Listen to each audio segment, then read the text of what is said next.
नमस्कार प्यारे बच्चों, कैसे हो आप सब। आशा करता हूं आप सब ठीक होंगे। साथियों, पोस्ट ऑफिस भारतीय डाक विभाग में आप लोग अपना कैरियर बनाना चाहते हो, एक सरकारी नौकरी लेना चाहते हो तो आप सभी के लिए बहुत बड़ी भर्ती है। जरूर इसमें आप लोग आवेदन करें और नौकरी पाएं। आइए, बोर्ड पर थोड़ा ध्यान देना है। इस वीडियो के नीचे जो लाइक का बटन है उसको दबा देना, ठीक है। पोस्ट ऑफिस वैकेंसी 2025, देखो 2024 तो अब निकल रहा है। अब 2025 में हमें वो सपना पूरा करना होगा जो इस साल 2024 में पूरा नहीं हुआ। साथियों, 2025 के अंदर आपको मैं बता रहा हूं कि पोस्ट ऑफिस भारतीय डाक विभाग के अंदर कम से कम लाखों से अधिक पदों पर भर्ती है। आज आप इस वीडियो को चाहे सेव कर लो चाहे कुछ भी कर लो, उस दिन याद आऊंगा जिस दिन पोस्ट ऑफिस में भर्तियां का विज्ञप्ति आपको देखने को मिलेगी, वो भी बड़ी जल्द। पोस्ट ऑफिस में जो भर्ती आनी है, इसमें एक तो एमटीएस पद का नाम बता रहा हूं, पोस्ट का नाम MTS multitasking staff, postman, mail guard, PA जिसे हम पोस्टल असिस्टेंट कहते हैं, ऐसे जिसे हम सॉर्टिंग असिस्टेंट कहते हैं। ये विभिन्न सारी भर्तियां हैं जो आपको देखने को मिल रही है।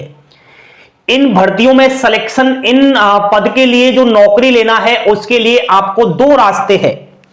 अब उन दो रास्ते में आपको कौन सा रास्ता अपनाना है, कौन से रास्ते पर चलना है, वो आप लोगों को डिसाइड करना पड़ेगा। मैं दोनों ही रास्ते आपको बताने जा रहा हूं। मैंने बताया एमटीएस, पोस्टमैन, मेलगार्ड, पीए और ऐसे बनने के लिए पहला रास्ता है सीधी भर्ती, यानी कि फ्रेशर अभ्यर्थियों के लिए। अगर आप भारतीय डाक विभाग का कर्मचारी नहीं हो, अभी आपने नौकरी नहीं ली, बेरोजगार हो, तो आपके लिए सीधी भर्ती आ रही है। अब ये भर्ती मुझे लगता है दोस्तों कि एसएससी के द्वारा निकाली जाए। आप थोड़ा ध्यान रखना, एसएससी 10+2 और एमटीएस का जब नोटिफिकेशन जारी हो उसमें ये वैकेंसियां आपको देखने को मिल सकती है, क्योंकि डायरेक्ट पोस्ट ऑफिस मुझे नहीं लगता कि एमटीएस, पोस्टमैन, मेलगार्ड, पीए ऐसे के लिए कोई रिक्रूटमेंट निकाले, और निकाल दे तो आपके लिए तो अच्छा ही है। आपको क्या करना है, कोई भी निकाले। क्वालिफिकेशन दोस्तों एमटीएस 10th पास है और बाकी पोस्ट के लिए 12th पास रहेगा। पे स्केल की बात करूं तो 18,000 से 81,000 रुपए रहेगा, तो सैलरी तो खूब है। सेंट्रल गवर्नमेंट एम्प्लॉइयों का आपको दर्जा मिलेगा और खूब सारा वेतन है। लगभग अगर मैं अनुमानित शुरुआती वेतन बताऊं तो 35,000 क्रॉस करेगा। वेतन के अलावा आपको सारे अलाउंसेज मिलेंगे, हाउस रेंट अलाउंस, महंगाई भत्ता, टीए, पीएफ सारा कटेगा, एंड पेंशन, मेडिकल, सारी सुविधाएं आपको इसमें मिलेगी, क्योंकि गवर्नमेंट एम्प्लॉइयों को ये सारी सुविधाएं मिलती है। और आप भी जानते हो कि एक केंद्रीय कर्मचारियों का जो वेतनमान है वो ज्यादा रहता है अगर हम देखें स्टेट के कर्मचारियों का। तो एज दोस्तों पद के अनुसार रहेगी। वैसे अगर मैं बताऊं कि एमटीएस के लिए भरोगे तो मिनिमम तो सब में 18 वर्ष है। 18 वर्ष से कम का तो कोई फॉर्म अप्लाई नहीं कर सकता। अधिकतम एमटीएस 27 ईयर्स और के लिए 35 और 40। आरक्षित वर्ग को छूट है। आरक्षित वर्ग का मतलब है ओबीसी 3 वर्ष की छूट रहती है। और आपको बता दूं, अब तो वैसे भी चाहे अनरिजर्व का हो, कोरोना काल के कारण 3 वर्ष की छूट आ ही रही है, चाहे वो रेलवे विभाग की भर्तियां हो, तो बिल्कुल इसमें कोई दोहराए की बात नहीं है। देखो, इसमें अगर आपको नौकरी लेना है, सिलेक्शन लेना है तो रिटन एग्जाम से गुजरना पड़ेगा। एक एग्जाम से होगा सीबीटी, आप सब जानते हो।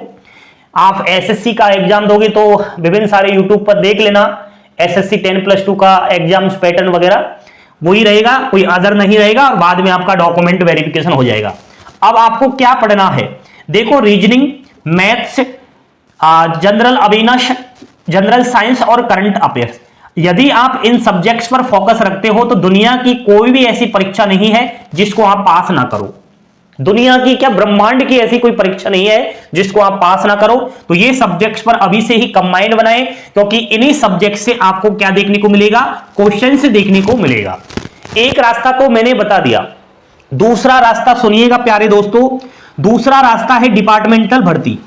डिपार्टमेंटल का मतलब है पहले आपको जीडीएस की जॉब लेनी पड़ेगी, जीडीएस से प्रमोशन लेना पड़ेगा एमटीएस, पोस्टमैन, मेलगार्ड, पीए और ऐसे के पद पर। अब पहले आपको जीडीएस नौकरी कैसे लेनी है सुनिएगा। हर साल ग्रामीण डाक सेवक जीडीएस की भर्ती आती है। 10th पास अभ्यर्थियों के लिए किसी भी प्रकार का कोई एग्जाम्स नहीं होता, डायरेक्ट परसेंटेज से इसमें मेरिट लिस्ट निकलती है और नौकरी मिल जाती है। यदि आपको आपकी 10th की परसेंटेज से नौकरी मिल जाती है और तो मैं समझता हूं फिर जीडीएस की नौकरी मिलने के बाद 3 साल अगर नौकरी कर लेते हो तो एमटीएस के लिए प्रमोशन ले सकते हो, और 5 साल में अगर आप जीडीएस की नौकरी कर लेते हो तो आप पोस्टमैन और मेल गार्ड के लिए प्रमोशन ले सकते हो। पीएससी के लिए 8 वर्ष। तो साथियों अगले ही महीने जीडीएस की भर्ती आ रही है। यदि आप 10th पास आउट हो, 18 से 40 वर्ष आयु सीमा है, तो जरूर इसमें फॉर्म अप्लाई करना। डिपार्टमेंटल भर्ती का मतलब है कि इसमें जब आप जीडीएस से प्रमोशन लोगे इन पदों के लिए, ये भी एक वैकेंसी है, लेकिन ये उनके लिए है जो पहले से इंडियन पोस्ट ऑफिस का कर्मचारी है। यहां पर फ्रेशर था, समझने का प्रयास कीजिएगा। इसमें एक एग्जाम्स होती है एलडीसी के नाम से, हम जानते हैं, शॉर्ट बता रहा हूं। इसकी क्वालिफिकेशन तो 10th पास रहती है इस पद के लिए, यानी कि एमटीएस बनोगे आप 10th पास। हाँ, एज इसमें कोई फिक्स नहीं, क्योंकि यहां पर जीडीएस बनने के लिए आपको 40 वर्ष लग जाता है, तो फिर प्रमोशन कैसे होगा? तो एज इसमें कोई फिक्स नहीं है। अब आपको क्या पढ़ना है साथियों, देखो इसमें पेपर होना है तो जीके, रीजनिंग्स, मैथ्स। मैंने बताया ब्रह्मांड में कोई सा भी पेपर दे लो, इन्हीं सब्जेक्ट से आपका रिश्ता नाता रहना है, ये रिश्ता नहीं टूटेगा।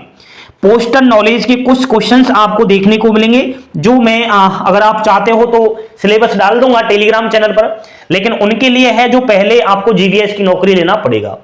अब पोस्ट ऑफिस न्यू वैकेंसी 2025, 2 रास्ते आपके पास है, मैंने दोनों रास्ते बता दिए। यदि आप सीधी भर्ती के थ्रू जाना चाहते हो तो ये रास्ता है।